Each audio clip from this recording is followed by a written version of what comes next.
નમસ્કાર ખેડૂત મિત્રો, તમારું સ્વાગત છે અમારી આ બજાર ભાવની ચેનલમાં। તો આજે તારીખ 9 ડિસેમ્બર 2024 વાર સોમવાર।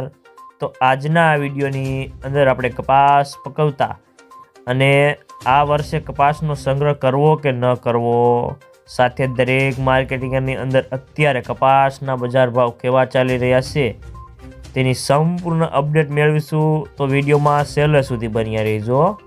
મિત્રો આગળ વાત કરીએ તો કપાસની બજારો આજે સ્થિર અને મજબૂત રહી હતી અને કપાસિયા ખોળના ભાવમાં પણ સુધરતા વેચવાલી પણ થોડી વધી હોવાથી બજારમાં મંદી અટકી હતી અને ખાસ કરીને રાજકોટમાં એક જ દિવસમાં 20,000 મણની આવક હતી અને આ સંજોગોમાં સપ્તાહમાં હવે વેચવાલી કેવી આવે છે તેના ઉપર આગળની બજારનો આધાર રહેલો છે અને ખાસ કરીને સૌરાષ્ટ્રમાં કપાસની આવક બોટાદમાં 30,000 મણની હતી અને હળવદમાં 20,000 મણની હતી।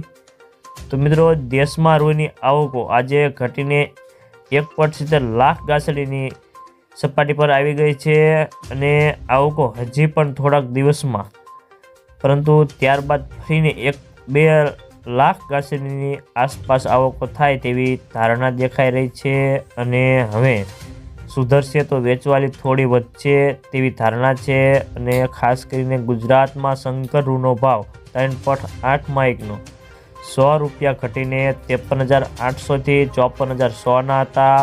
કલ્યાણ રૂનો ભાવ 42,200 થી 42,500 હતા।